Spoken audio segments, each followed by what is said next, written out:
Good evening. My name is Jordan Robinson, and I am the Executive Director of JTR Presents and a co-curator of the Transparency Project. My other co-curator, Laura Americo, is a performance artist based in New York, as well as a curator and an activist. Today's TDOR, which is short for the Trans Day of Remembrance. On this day, we stop to reflect those who have passed on and those who we've lost within the past year within the transgender community and many transgender brothers and sisters. This year, according to Forbes, we have lost roughly 350 people from the transgender community worldwide, and according to the Human Rights Council, 37 of which are from the US. In many cases, people are killed rather than die from natural causes. And although we intend to spend the rest of this evening celebrating the lives that are here and the people involved, we do want to make this moment to honor those who've passed and show reverence through our moment of silence. We hope that you take this time for the following names, stories, and information and truly reflect on the systematic issues that affect every one of us. I hope that you also reflect as to how you can use your abilities and your gifts to help others in areas where they don't have the same advantages and privileges as you do. Let's join in silence and in reflection to those who have moved on.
The Transparency Project was brought up by a collective concern about the lack of awareness of the issues that transgender people face, not just worldwide, not just nationwide, but also throughout the communities within North Carolina.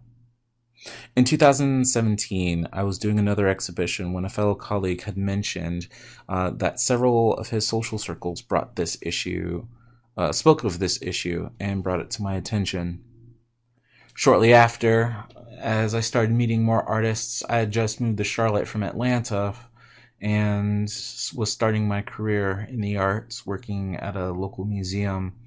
But another artist I had met recently at that time had brought this up of bringing an awareness and raising awareness using art in an exhibition. And so I shared the idea around with leaders within the LGBTQIPK plus community, as well as several others, and it was well received. What made it an urgent matter was when 3 red flags came up. The first one was the bathroom debates that happened in Charlotte between 2015 and 2017. Between 2017 and 2018, I noticed I was watching a live stream from a conservative personality from the Midwest by the name of Ben Shapiro, who made a baseless statement about transgender being a mental health disorder. This was a red flag to me because this reminded me of the time that being gay specifically was considered a mental health disorder until it was officially debunked and taken off of the official books of mental health disorders that psychiatrists and psychologists use as reference, and that was taken out at the end of the 1960s. However, what was concerning was the idea of using science or quote-unquote facts to support baseless claims or to support an idea that could be more harmful to people than helpful.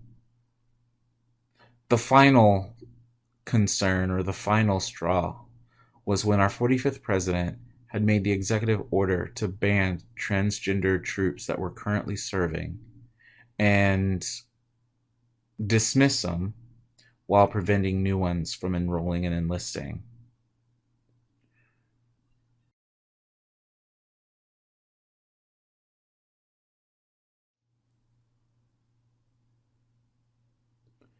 As much as this is about empowering a community, it is very much about representation and reflection on how one's representation affects the reality.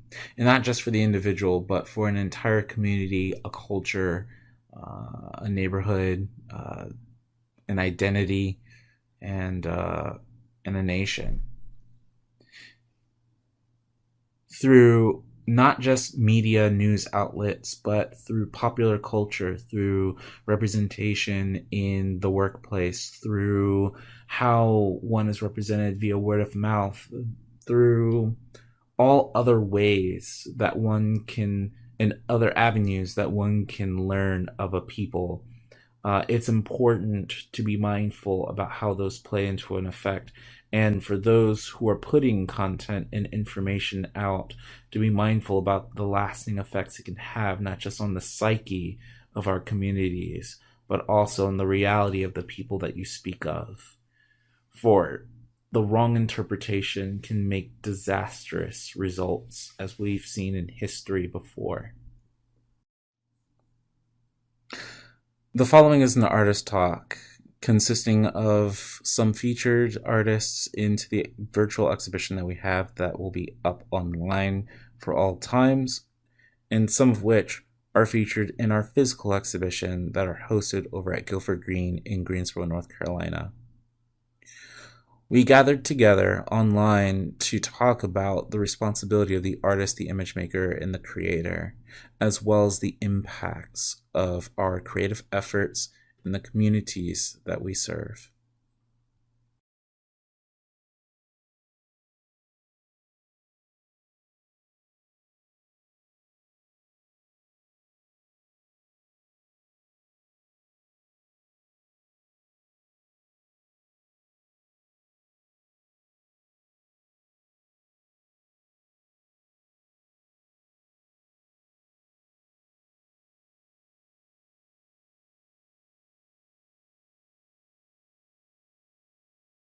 So these guys, once they're done, these all come from the human body and the human form.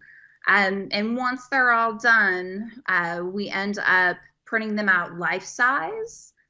And when you get up really close on these things, they have a lot of texture, they have a lot of movement, they have a lot of intricacies, and they just kind of take on a life form of their own, and they communicate on their own and begin to make a new language. As an image maker, a very literal image maker, as a photographer, I think that unless it's a client coming down saying this is what we absolutely want and we're not going to stray from this vision, then it is absolutely the responsibility of the photographer to say, this is kind of where we need to take this, because we don't live in a homogenized world anymore. We're not all white.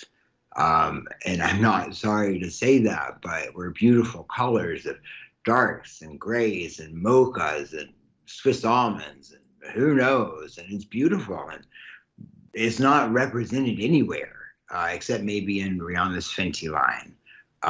So I think as an image maker, it is absolutely our responsibility to come down into casting and to say, I understand the marketing and the language that you're wanting to put forward, but thinking of your demographic and your core demographic, opening it up to other channels, and it's deplorable to even speak of people as channels and demographics and marketability, but that's what we've turned them into, and it's really kind of disgusting. A friend of mine wrote a really good op-ed that said, would there be luxury without no classism or race? And it was a really interesting piece that said, if everybody was just one color, would any of it matter anymore? And obviously the answer is no. So why does it matter now? Is just beyond me. So yes, absolutely. I think it comes down to the image maker. It's our sole responsibility is to make sure that we are representing an accurate and authentic world. As beautiful as that world is, and as tragic as it can be at the same time, we try to highlight the beauty in all of that.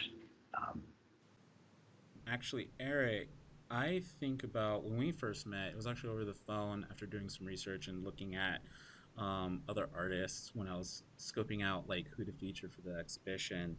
And I remember, I don't know if you remember, but in our conversation, you had mentioned about, the important thing to recognize is that, especially for the part of the project where people are having their stories recorded, their message and their voice recorded and elevated, um, to be mindful that you are putting a target on their back and yours, by amplifying said voices and being mindful about where those voices are shared and shown. It was my takeaway, and I'm paraphrasing. Forgive me if anything was inaccurate. So when we talk about responsibility, it definitely reminds me of a conversation that I had with my mentor back in undergrad at A&T, and he was very keen on it, of like, be mindful, the stuff that you have no idea where your stuff is going to end up at, and so you have to think and be as intentional as possible. I don't know if there's anything on that you wanted to speak on, but I just wanted to share that, and I think that also is something to reflect. Yeah, I think with my work, so I tell people stories through photography and written word, and it's very important for me to have people tell their narratives their way. So I've worked with 6,000 LGBTQIA people across the country and photographed them all. And each person gives me a statement. And the question that I ask people is, what do you want the world to know about you? And the feedback I'm always given is, it's so rare that we as queer people get asked specifically about our queer identities. And, yeah, I put people's names and I put their photos and I put all that on the internet. Obviously, I have permission to do that, but it is kind of scary. And it is, being an activist in person is one thing, and there is a certain amount of risk that you are taking, but being an activist or a voice or a vessel of information about who we are as LGBTQIA people online leaves us vulnerable. Like with the push of a button, this photo and this statement can be seen across the world. And that's great because it gets who we are as people out there, but it also leaves us vulnerable to attacks that we might not even know are happening to us. So that's really scary, but I try really hard to emphasize that, you know, as LGBTQ people telling our stories, it's just a matter of humanizing who we are as people. Because in 2020, people still want us dead for simply existing. And I've never been able to wrap my mind around that. And it's scary and sad. And, you know, I walk out my front door every day and I have to think about, am I coming home? Am I going to be a victim of transphobia, homophobia, racism, whatever? And I don't always blend in with everyone else. But I kind of refuse, me personally, to not be a person of visibility, because if I can help one person not feel alone in this world, then I'm happy. So yeah.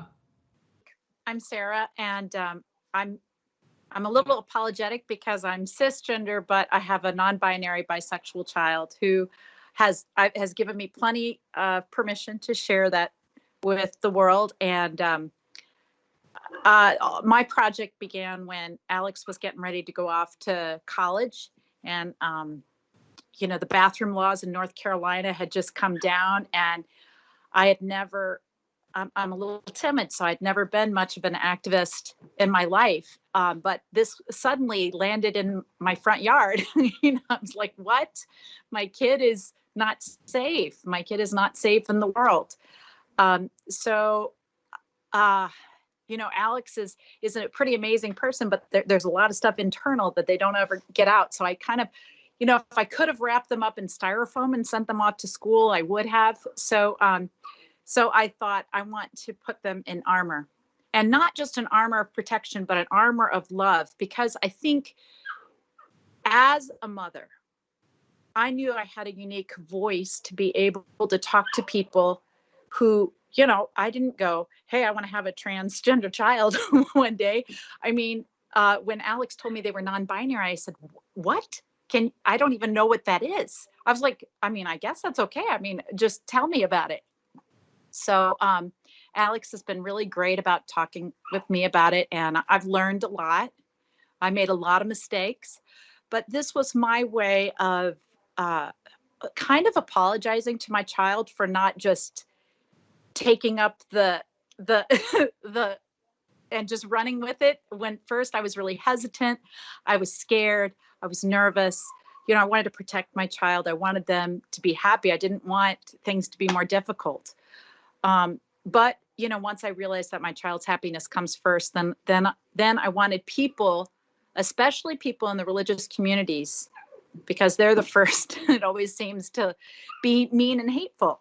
But I really felt that as a church-going member, I'm a choral musician here in town, and I was just listening to a sermon one day, and I don't often always listen. I sometimes daydream, and my daydream and the sermon kind of came together, and I realized that what if I wrapped my child in an armor that I built, a rainbow armor of inclusivity that was full of love and hope, and also gave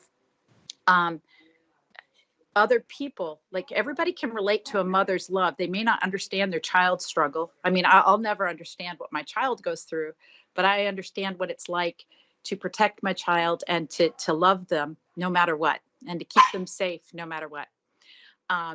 So I built my armor, and I can show that later, but Alex is much happier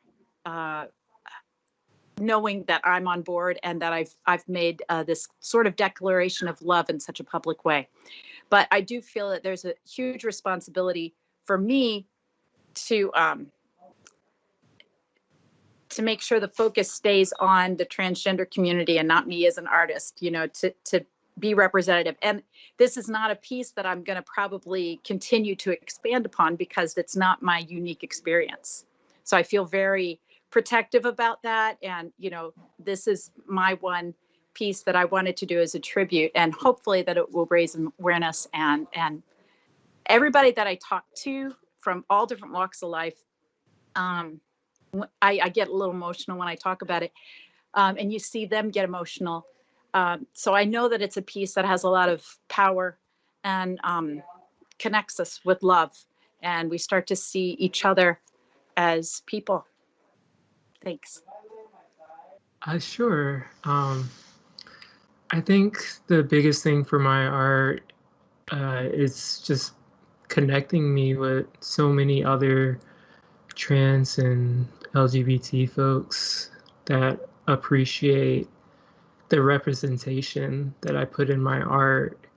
And for me, like, it honestly just came from a very personal place. I didn't really, when I first started doing it, I didn't really expect to have that many people seeing it.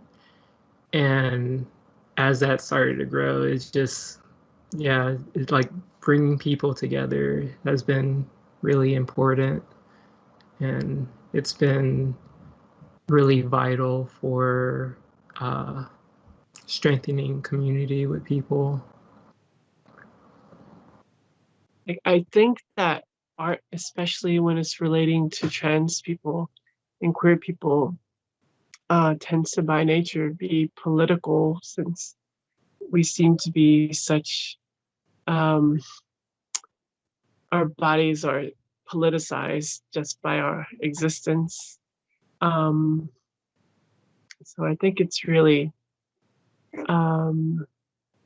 art made by queer people and trans people, and art relating to queer and trans people. I think it moves us collectively in a more progressive direction politically. And I feel like art, like your art, Lena, is really, it hits you in ways that you wouldn't really expect art to usually hit you. And I think it's really important to keep moving the needle in the right direction, even if it's just through paintings and whatever art mediums we use. Also, we have a raise hand feature. I don't even know if that's a thing that people use, but I don't know. I don't want anyone to be left out. And I also don't want anyone to be forced to answer questions that they're not feeling. So.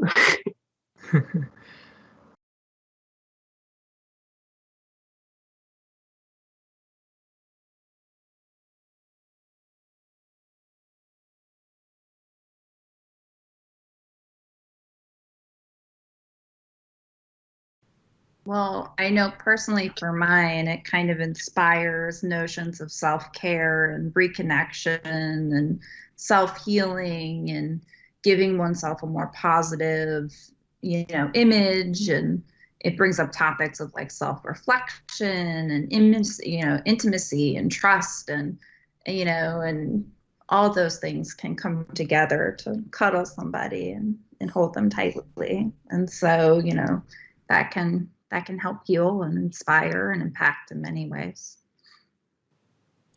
All right, Aaron, you can unmute yourself. I did. Thank you so much. He's going. He's going for yes, it. you're catching on. I have a voice. I will speak. So with, I don't know. Like, I guess hearing the way that all of you approach your practice and the way that I approach mine has been very, very different. I guess because for me, like, normalcy is like the goal, like, that isn't that we all just want to feel normal, like trans people, gay people, Asian people, black people, we're all just normal people.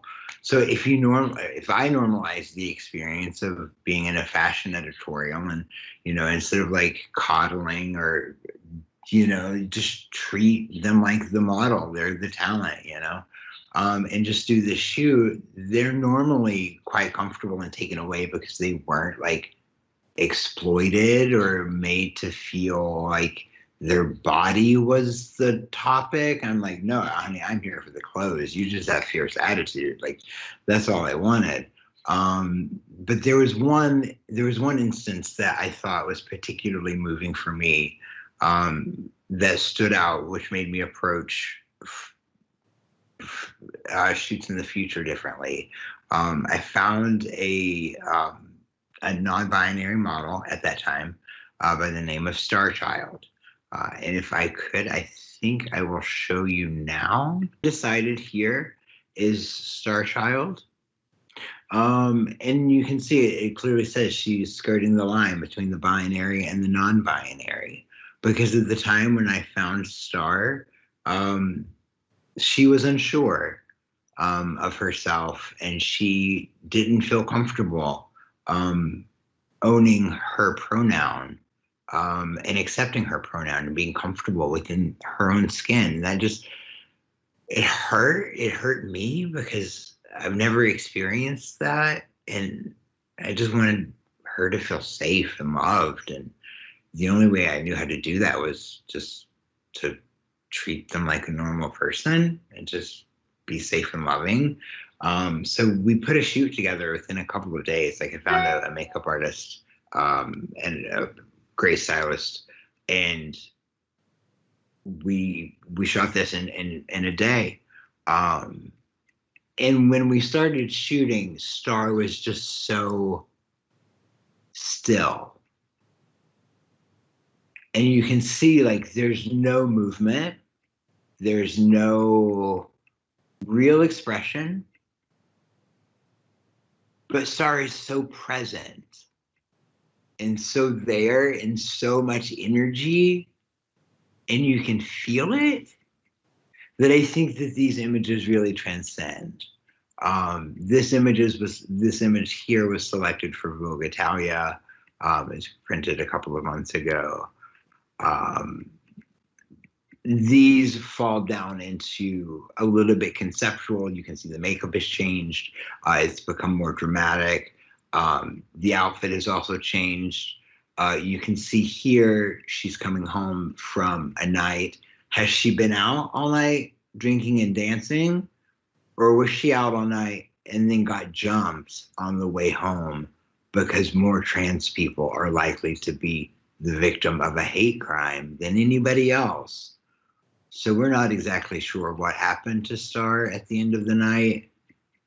But I do know that Star was comfortable enough to choose and own her pronoun at the end of the shoot. And we shared just like the most emotional moment. Like, it was literally like a birth of seeing just like a person go like, wow, this is going to be me now. It was really cool. I'm working with another non-binary model who you guys may know as Maxwell Weiss. He has a non-binary magazine called Vice. But because I realize I'm the problem, being a white cis male with Anglo-Saxon roots and have absolutely no voice in any of this whatsoever. Yes, I'm gay, but that doesn't give me a free card. I have no idea what anybody else has gone through. So I really try to back out of it as much as possible. And like you said, tell other people's stories, Eric, and not project your own story onto them. So Maxwell and I are doing a story based on projections, using a projector and imagery projected onto the model of the things that we project onto them just by simply looking at them that are probably wrong, or the things that you're going to judge about me because I'm a white cis male. Like, I've obviously had it easy growing up my life.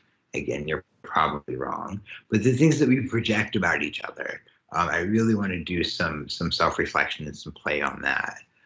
So I guess just to bring all this full circle and wrap it up, STAR has probably been the most impactful subject that I've been able to work with so far. Thank you so much for letting me share.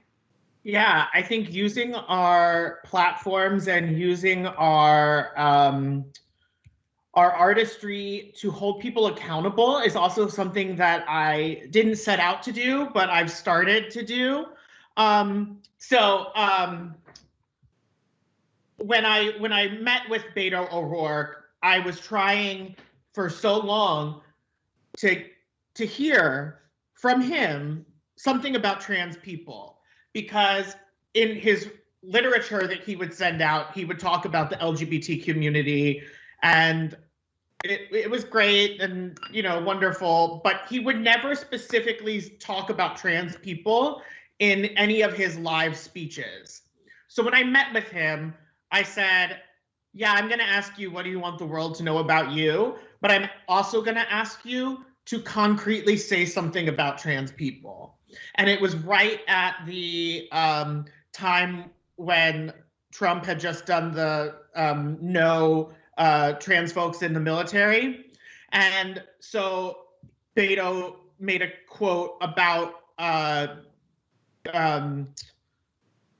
how all trans people need to be included in his policies and all this. So that was amazing. And then when I met with Nancy Pelosi, I wanted the same exact thing. I wanted like this statement from her that if she ever backed down, which I don't think she would, but from the amazing things she says she wants to do for our country in terms of equality, that we would have this pride portrait of her, and we'd also have this quote where we could say, look, you said this for a national LGBTQIA campaign.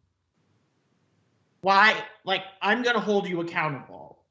So those are things that I never thought I would do, but they were in a political sphere that, you know, how could I not take that opportunity? But I've also had really impactful moments with LGBTQIA community members. I was at the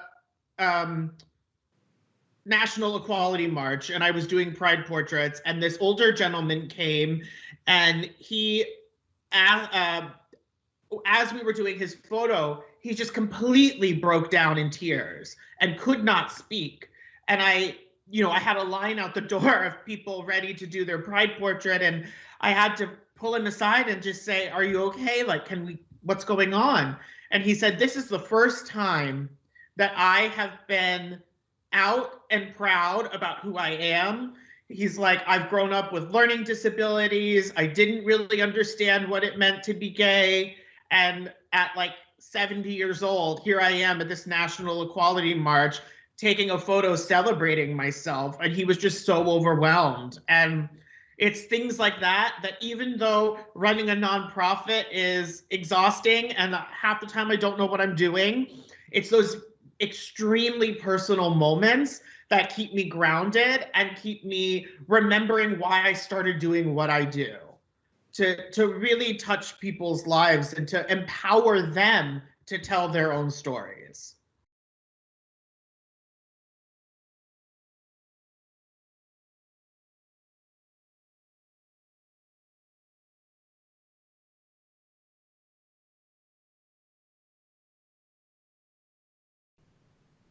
For me, one of the most amazing things about Pose is the Black trans women and the non-binary people on that show and how it's centering them. But I think one of the things that is not being talked about is the network and their very famed co-star, Billy Porter, are not uplifting those humans in the way that they should. You know, I understand that like Emmy nominations happen in a very strategic way, but when you have MJ Rodriguez and Dominique Jackson and the other people on that show who are doing tremendous work, not just because they're trans, not just because they're non-binary, but their work is so good. And they're telling stories that are very, very close to home most of the time. And they're having to go to really uncomfortable places. I've heard a lot of interviews with them, especially Angelica Ross talking about, you know, playing a Black trans woman who's murdered. And Billy Porter, the first year he was nominated for an Emmy, said, well, we're in the building. Isn't that good enough? No, it's not. And that's really crappy allyship. So that's something that I think as a community, we need to really rally around those women and support them in other ways. And I don't know what that looks like, but it's a conversation that I've had with a lot of people recently. I think queer pride in Manhattan is something that is really impactful because it's Black and brown queer people have said, nope, we're not doing corporate pride anymore. We're doing queer pride. And I think that it's such a beautiful thing. Like friends of mine, like Raquel Willis and people who are just taking these movements and really making them grassroots again and saying, nope, no corporate. Like New York City Pride, Houston Pride, all of these prides have these sponsors that come in and take up so much space and take away from what pride actually is. And we've lost the root of pride. We've lost the important people in history. It's also been, you know, if we look at the movie Stonewall, one of them that came out, it was so whitewashed and so just absolutely embarrassing how cis-centered and white-centered it was. And that's not historically how things happened. And I think that we're just tired of that. When you have a cis white dude representing Marsha P. Johnson throwing a brick, it's not great. Lena, you had your hand up?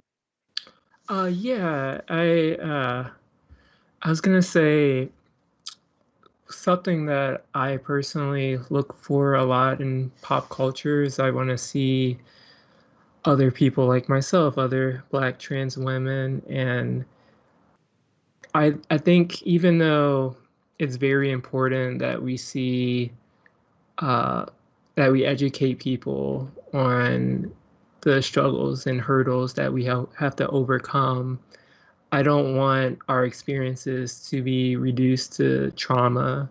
And I think there needs to be more representation of trans people, like shown living happy and just like existing. And I think that the problem with just focusing on trauma only, it shows trans kids that that's their future. And they need to know that there's something brighter than that.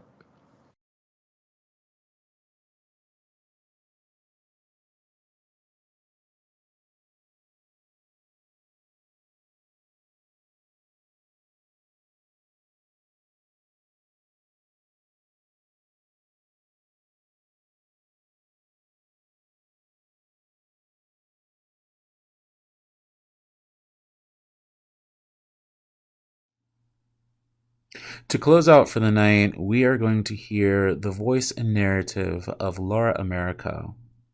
Laura is a performance artist that was originally based in Charlotte and had moved up to New York in 2017, 2018. I've had the pleasure and privilege of speaking with her and getting to work with her on this project. I met her at a banquet from the Charlotte Gay and Lesbian charity that offers grants to organizations that serve the community. Ever since then, she's collaborated with me as a co-curator and also as a voice of reason to the ideas that we generate. And her business, Come Girl Coffee, had offered its space and became one of the first supporters of this project, which allowed me to stay in touch and connect to members of the community by hosting community-related spaces. I present to you, Laura. What got me into art? Just a general sense of having to express what was inside and not really feeling like I've had a voice because of, economics and identity, etc. It's hard to express yourself when society considers your voice a less worthy one or a less important one. So art, I think, is a good way to counter that narrative. So yeah, that's why. So around that time, there was a lot of that's when anti-trans legislations really started to be rolled out in many different states, and they haven't stopped. But one happened to be passed in North Carolina involving bathrooms, and some other things were snuck into the bill too, involving worker rights and employee law. But I was in North Carolina at the time, and I decided to speak out against it and working as an activist. And at the time, I was doing independent art and music, and having to, as an independent artist and creative, you have to really shill your own stuff and sell yourself and advertise yourself and organize everything and be 7,000 people in one. And I just applied all of that to standing up for people who share the same identity as me. And it gained a lot of attention at the time. So it just kind of rolled from there, and it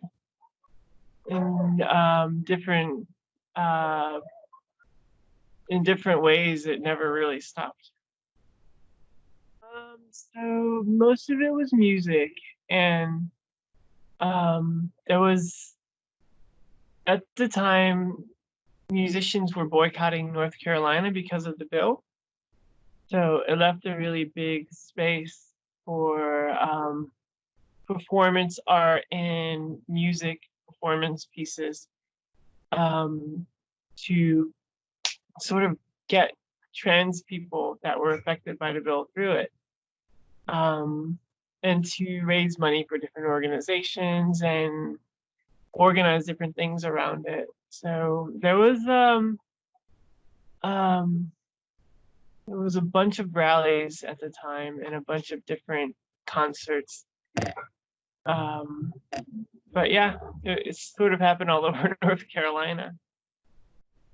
So the TED Talk was similar to the other things, trying to make a voice where there aren't many voices that are positive towards people who transition through genders and across genders. So I just auditioned, and it went okay. But I don't know. I don't know why it isn't on. It never really was on the website. I mean, it's sort of based on the likes, dislikes, and the comments is pretty controversial. And being the title being The Illusion of Gender and it being released in the South, it's, like if it was here, it'd be like, oh, whatever, we already know this.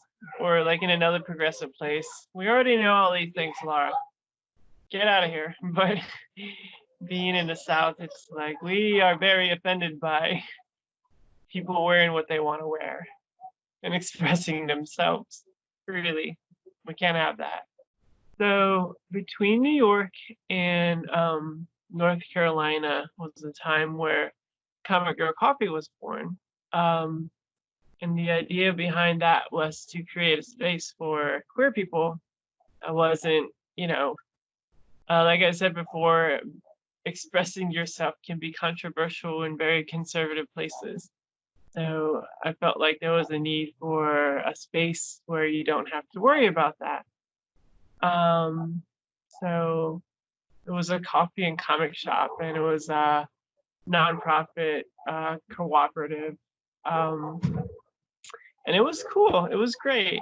And I miss it a lot, actually. But as soon as I left, it kind of grew its own wings and turned into, whatever it became. But I moved to New York, and everything became having a baby. So, yeah. Oh, yeah. So, there's not a lot of stories about trans women trying to have babies in the way that I did. Most of the time it's a trans man, and the trans man becomes pregnant, which is beautiful and it's great. But it gets a lot of attention because it's a very visually captivating thing to see a man being pregnant, especially from the cisgender point of view. But there's not a lot about the struggle that a trans woman has to go through if they didn't store gametes. And that was my case, my situation. When I transitioned, I didn't want to have a kid. So I didn't want any babies or anything like that, because there was a lot of internalized transphobia, internalized self-loathing, and I didn't really feel like, not even realizing it, I didn't feel like I was deserving of having offspring. So it took a really long time to get over that. And once I did and realized Joanne wanted a child, it had to happen. So I went off hormones for a year after being on for 6 years, and it was a nightmare, and it was almost disastrous. So I pitched it to New York Times, the story, and they took it. It's a really important story. So yeah, it's really hard to find trans parents, especially trans parents that conceived after their transition. So like I looked and only found 2 different situations that were similar to mine. And one was like a 55-year-old trans woman from North Carolina who did the same thing after decades of being on hormones, and she was successful. And I was the only person I could find that did it. Finding the people who are gentrified out of New York often end up in North Carolina, and not just New York, but other places too. And where New York is supposed to be like this creative mecca, I don't think it's the case in some ways, because the gentrification is so strong here that in some ways places like North Carolina can be just as active artistically and socially, even though it's overall conservative politically. But yeah. So right now I'm working on a graphic memoir, and I'm like, it's very, very difficult right now, which is always difficult to live in New York. But coronavirus, it's nuts here.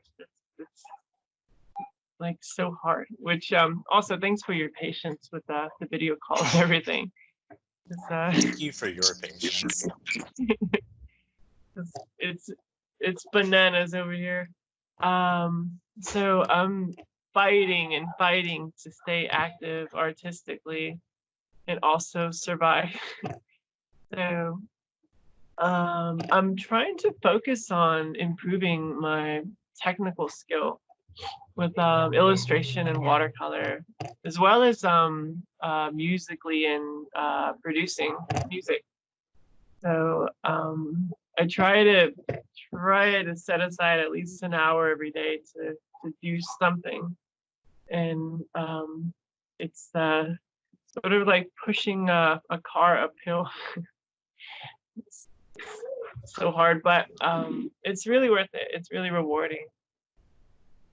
So I just started I'm like cooking up a project with a friend of mine who's in Massachusetts, who's also trans. She does a lot of oil painting. So we cooked up this idea that we're gonna start some project and we're just gonna send it back and forth to each other and just make this big collaborative piece. So we haven't figured out the logistics on that yet, but trying to like make things somehow in social isolation collaboratively. But yeah. That's really cool. Please keep me up to date with that. That sounds really neat. And also with your music, because I think you did a re-recording recently, and I think that one in particular, you had mentioned that it was during a time that you were feeling pretty down, and even hearing the lyrics, I feel a somberness to it, but the contrast between that and sort of the upliftment that I get from the instrumentals. I just found that an interesting contrast there. Could you speak a little more on that song? So I feel like, especially my solo work musically, it's like a diary that I'm sharing pages out of for people to read. But the diary, it's like it takes so long to prepare these things that once I finish something and I present it, it's from like a year ago or something. So the ones that I'm redoing are from 2016, and I couldn't finish them like sufficiently or like up to a decent standard because HB2 happened, and I end up rallying everywhere and fighting for rights, which sucks. Which would much rather have been making music and art. But there was 5 songs in the 2016 EP, and I finished 3 out of the 5. So I got 2.5 more to go. So, but I'm making some new stuff. I'm making a new project that's more abstract than my old stuff with the guitars and stuff. And I also have a secret band called Tap Dance Parade. And the secret band is my favorite, even though it's so slow going. And the idea is that random musicians anywhere on earth contribute a track, and the track is based on an assignment.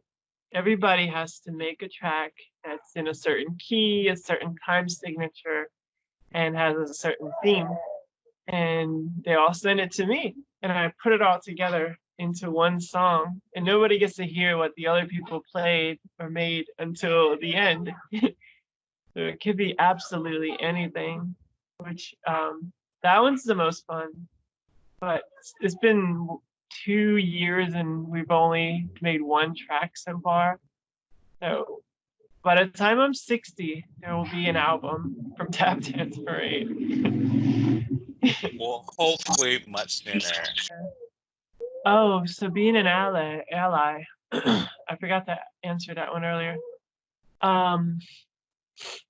It's so every society has some sense of what's supposed to be normal, and it's always based on different cultures and who most recently colonized or conquered who and that sort of thing. In the case of us as, being American people, colonization, Puritanism, and Eurocentric culture from the 1800s is sort of the norm. And as most people know, indigenous people were practicing gender diversity for thousands and thousands of years, and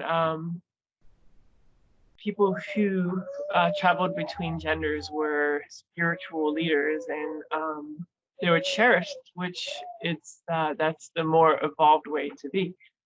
But not that trans people are more evolved, but honoring transness is more evolved. That's what I mean.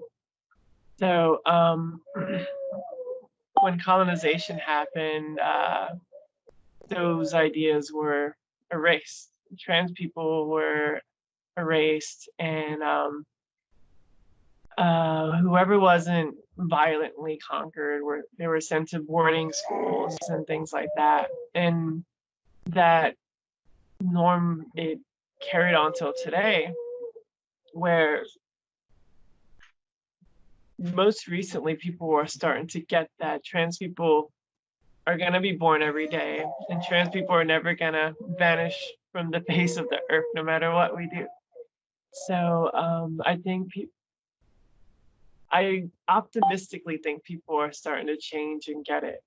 But in order to be an ally and to be completely supportive, it's important to actively erase that idea that a trans person is different and a trans person is wrong because they don't fit that normalcy that was created through colonization. So a cis person meeting a trans person, or like a femme who's got beard stubble and is wearing lipstick, it's that moment where you say, whoa, this person is different, and you decide if it's right or wrong or what you should do about it. It's examining that moment and trying to come to terms with the fact that there's nothing wrong with that. It's just a person expressing themselves. And this all applies to racial differences and cultural differences too. So being an ally isn't, allowing a trans person to use the bathroom based on their identity. It's more being one with a trans person, being in community with a trans person and not separating from the trans person or anybody who you feel you're different with just because of your differences. So yeah, well, it'll happen.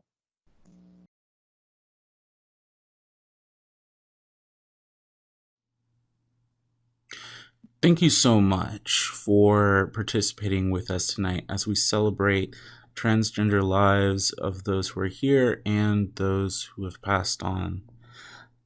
As we continue to close out the year 2020, may we not settle for the condition that we're in, nor the small progress that we have made. Allyship and support, as well as advocacy and supporting diversity and inclusion, is cyclical and an ongoing project. It's never a one-stop shop, and there's never a finish line. Please continue to support organizations in your local community that address the social issues that affect the people around you. Make a continued effort to learn about your neighbor, learn about your friends, your allies, your supporters, and those who you support. Learn more about the strangers that you work with every day and the backgrounds that they come from, the experiences they've had, and the reality that they live. For if there's any injustice for any of us, then there's definitely injustice for all of us. And whether you like it or not, whether you're aware of it or not, we are all connected. I'd like to give a special thanks to all the organizations and people who have contributed to this project for the past 2 years. It has been a long time coming. For those who wish to continue to support the project, I encourage that you visit our website at jtrpresents.art/The Transparency Project. You can support by contacting and donating directly to Fifth Avenue Alliance, but also going to our website and signing up for the stories to have your voice recorded if you're a member of the community or a supporter. If you are an artist, you are more than welcome to submit your artwork through our Call to Artists portal, which is still open on the page, and we will work with you on getting it into this exhibition that will be serving as an ongoing archive moving forward. Thank you again for all attending, and we will keep you up to date on future efforts on using art, design, technology, and creativity to advocate for a community by empowering them to tell us who they are in their own voice, in their own light, and how we can be of better service to them, how we can love them.